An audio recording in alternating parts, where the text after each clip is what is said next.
Well, hello there. You're watching the press preview, a first look at what is on the front pages as they come in. So it is time to see then what is making the headlines with the columnist Carole Malone and the political editor of the Liverpool Echo, Liam Thorp. Welcome to both of you.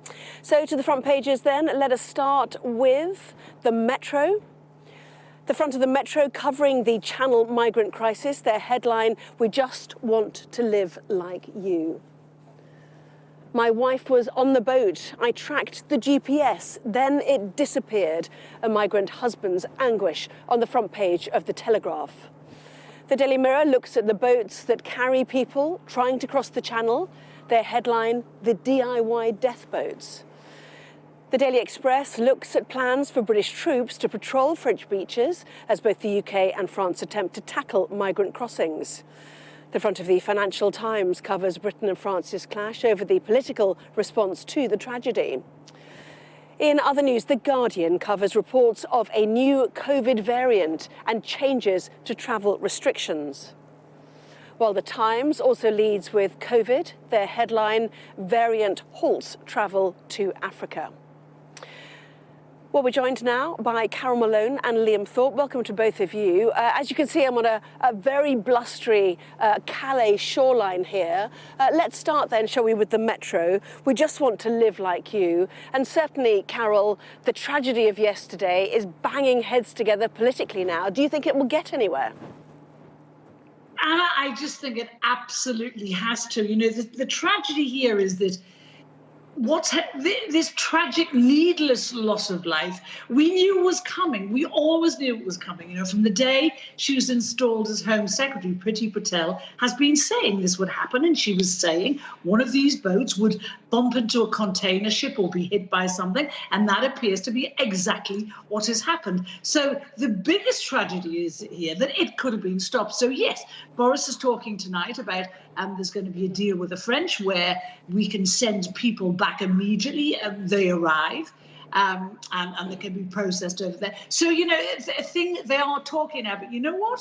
We've had lots of talks with the French before. Macron is being very, very bullish today. He's trying to blame us. He's actually saying to Boris, don't you exploit this or capitalize on this, which is outrageous coming from him, because this is what he's been using this migrant crisis to beat Britain with for months now. He could easily have stopped this. He could easily have made these crossings fewer and less. He could have boosted border patrols. Indeed, he's paid millions to have these border controls boosted. Millions have come from Britain to do that, and he hasn't done it. Every time we see migrants piling into these boats in France, you know, 50 on a boat in bad weather conditions, we see maybe one police patrol car and cops standing by smoking and having a cup of coffee. That's not patrolling our borders. So Boris wants our troops over there to help the French patrolling. But, you know, Macron doesn't want our troops, our people, our border patrols over there. He's already said that. So I'm hoping very much that he comes down from his high horse now in the face of this tragedy and tries to stop this happening ever again. But that seems to be the only tactic, doesn't it, actually, to stop this as a route to enter the country. And everybody pointing out to us tonight that there is no safe asylum route to the UK, that's the bit that needs to change. But Liam, take us through the Daily Telegraph, if you can, this first-person account of somebody who fears that their wife was on this boat. Yeah, so we're seeing a couple of these really human stories based around this tragedy, whether it's this story in the Telegraph or what you just referred to in the Metro, which is that people are actually still trying this route today, you know, the day after 27 people so tragically drowned in the most horrific of circumstances. The story in the Telegraph is about the husband of an Iraqi Kurdish woman who he believes was on the boat. He has lost contact with her. He was tracking her movements using GPS and then lost contact. And I think what's really important about this story, which seems to get lost a lot in a lot of the rhetoric and a lot of the really grim and horrible comments that I see on social media about this crisis, is that people who are trying to get to this country usually have a very, very compelling reason to try and do that. I always ask people to put themselves in the situation of someone in such a desperate place. If your family, your only loved ones, the people you care about the most are in the UK, it's the only place that you know how to speak the language, the only place you possibly think you could have any hope of achieving a life that you want. That's why they're trying to get here. It's not just a case of they, as so many people seem to want to think, they just want to come here for an easy ride. It's simply not the case. When you look at the statistics, 98% of the people trying to attempt this crossing are asylum seekers. They're coming from places of persecution, of war, of having the most difficult times any of us could imagine. And they want to try and link up with either family members or a situation where they feel they can have a life. And that's the case with this tragic situation with Mrs. Nouri, reported in the Telegraph today, where she sadly tried to reconnect with her husband and has died in the most horrific of circumstances. Just to pick up on what you said there before, Anna, the thing that is not being mentioned, we're talking about patrols, we're talking about these kind of harder line tactics. We are not talking about the fact that if there are more safe options, more safe routes, then people would have different ways to try to legally get into the country. And I'm afraid this government is completely responsible for shutting those routes down and forcing more people to try and attempt this incredibly dangerous crossing. Yeah, and just in 30 seconds, the big issue on a number of the papers, the Mail, the Express, the Times too, is this idea of joint patrols actually on the beaches. I mean, the French president has an election next spring. That's a sovereignty issue as far as he's concerned, and he's not happy about that suggestion, Carole. He's not happy at all, and he has said so in the past. Well, in fact, he said so in recent days. But I don't know how he can object to that now. When he says the British have to do more, what does he mean more? Throwing money at him hasn't worked. So the only thing more that we can do is to be there on the beaches with his people. Carole, thank you very much. Indeed, plenty more still to come. We will be taking a full look at those new warnings about a new variant on COVID. Back in just a moment.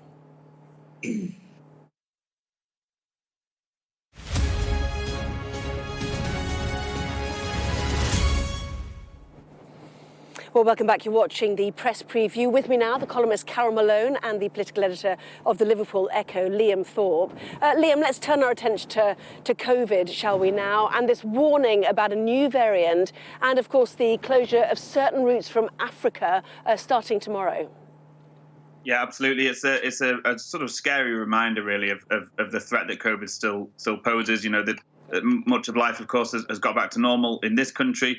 We know about the growing rise of the epidemic in Europe, but it is still the new variants that are probably the biggest concern. And this variant, which is the B11529 variant, which believed to have originated in South Africa, is a real concern. We've seen some scientists talking about it and growing increasingly concerned about it. The fear is not only that it's more transmissible than Delta, but that it has the potential to evade vaccines and evade immunity. Of course, the UK government has thrown all of its weight behind the vaccine program. That is our only form of defence that we're using, and obviously it has been rolled out well. It has been working in many ways here.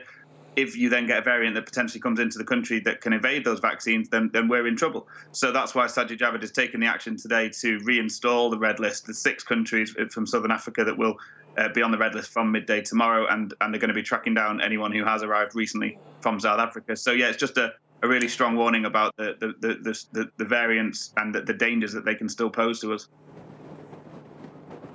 Yeah, just quickly on this then, Carole, obviously a lot of people do that journey to South Africa. You've got Christmas coming, You've got families moving. It'll be a great disappointment to them and to the airlines. But, I mean, is it right to stay safe on this one? I mean, if you throw everything into your vaccine basket, you've got to protect that, haven't you?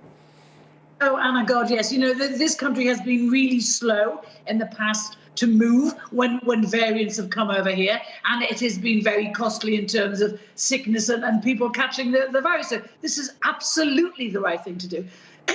We should, there are lots of variants that have come with this virus, and we don't know.